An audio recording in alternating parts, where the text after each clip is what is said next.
Hi everyone, the Beta 5 update for Vibrant Venture is now out, and I know this update came out of nowhere, so let me explain. A few weeks ago I attended the Gamebox event here in Denmark, where I had a booth showcasing the game. This gave me the opportunity to watch a lot of new people play the game, and I wrote down when I noticed things that a lot of people struggled with. I ended up with a pretty long list of things to change, tweak and improve, which is what this update is all about. The second Gauntlet level has also been finished for a while, so instead of waiting for the World 3 boss to be finished before releasing it, I decided to release a smaller update now. This approach allows for more frequent updates, and I'm curious to hear what you all think about it. So, what's new in Beta 5? Well, first of all, as I just mentioned, the second Gauntlet level, 2-G, is now available. Of course, this level is a bit harder than the first Gauntlet level, so be prepared for a challenge. The Brachin Goo tiles have been reworked, and they're now animated to make them more visible. Now, this change was made because I noticed that a lot of new players wouldn't always notice them, and so they ended up running into them on accident, over and over again, which of course is extremely frustrating. So this change hopefully makes it easier to see them, and it also applies to the Brachin enemies, whose designs and animations have been updated as well, as you can see here. Another thing I noticed at Gamebox was that the character barriers were a bit confusing for new players. So new players often didn't realize that the barriers locked them from swapping characters, and so I've gone ahead and added a new lock animation to the character wheel when entering the character barriers, as you can see here. And this hopefully makes the character barriers easier to understand for new players, because now it actually shows you that the wheel gets locked. Something a lot of people have also been asking for is an update to the ancient pause menu sprites, and I'm happy to say that this has now been done. The new sprites look so much better, and they match the art style of the game much more closely, and their animations reflect each of the characters' personalities much better now, which is a nice touch. I've also made a bunch of changes to the controls and physics because I noticed a lot of people struggled with controlling the characters. Specifically, I noticed several instances where people had trouble landing after a jump, and they often ended up making this weird sort of zigzag movement in the air because they always moved further than they intended to when trying to correct their jumps. So to address this, I've made the characters heavier, which of course makes them less floaty and hopefully easier to control. In addition, the max sprinting speed is now slightly faster, and it also takes slightly longer to reach this speed, which also makes the movement feel a bit more natural and less slippery. Another thing I noticed is that the double jumps reduction of horizontal speed was way too harsh, so I've gone ahead and reduced this effect. And also, Asura's dash is much easier to stop now, which should make it easier to control her movement.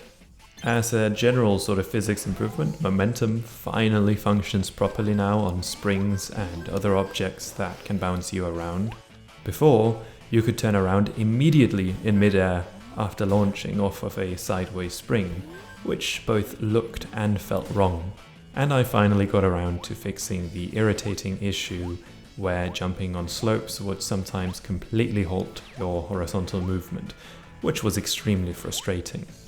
So, those are the main changes to the controls and physics, but I've also made a bunch of level design changes based on the feedback I got from the Gamebox event. I'm not going to go through all of them here, but I've made several level design changes in World 1, since these first levels are crucial to introducing the players to the game. So for example, in 1-1, the Seedle enemy is now introduced later on and completely isolated on its own instead of close to the first Leafly enemy. This was done because I noticed many players would simply run past the first Leafly enemy and then they'd get attacked by the Seedle enemy, which followed immediately after, and then they'd have to deal with both enemies at the same time, which was a bit too much for new players.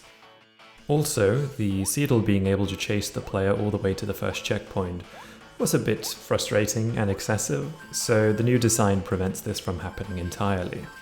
This is just one example of the many changes I've made to the levels, so I hope you'll enjoy the improved experience, and the gameplay should also flow much better now in these first levels. It should be much easier to get into the game for new players, so I'm looking forward to hearing what you guys think of these changes. I've listed all of the changes in the patch notes, which you can find in the description down below, or on the Steam page if you're interested in the finer details.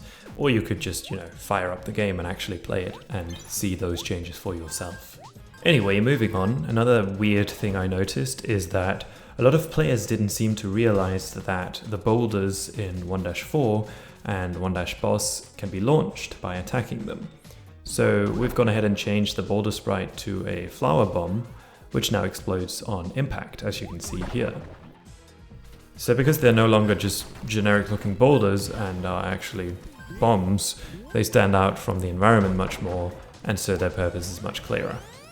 In the options menu, I've also gone ahead and added a joystick vertical sensitivity option because I noticed many players would accidentally start crawling while tilting the joystick left or right to move, because they would also slightly tilt the joystick down.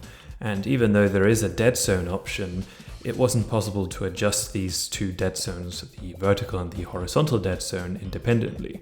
So this new option makes it possible to adjust the sensitivity of the joystick's vertical movement specifically, so that you can avoid this issue entirely. And finally, we've made a bunch of other smaller changes and fixes, which I won't go through in this video, but you can read all about them in the patch notes. I hope you'll enjoy the new update, and as always, feel free to reach out to us with feedback or suggestions. There is a link to our Discord server in the description down below, so you could join that if you want to talk to us, or if you are interested in hanging out in the insane community that we've managed to foster. Anyway, 3-boss is still in the works and progress has been made, but it's not quite ready yet, so we'll release that in a later update. We just wanted to get this update out now in order to address the feedback that we got from the Gamebox event, so I hope you'll enjoy the changes and hopefully Vibrant Venture is a lot more accessible for newer players now with these changes. Anyway, thank you so much for watching, please leave a like if you enjoyed, and until next time, take care.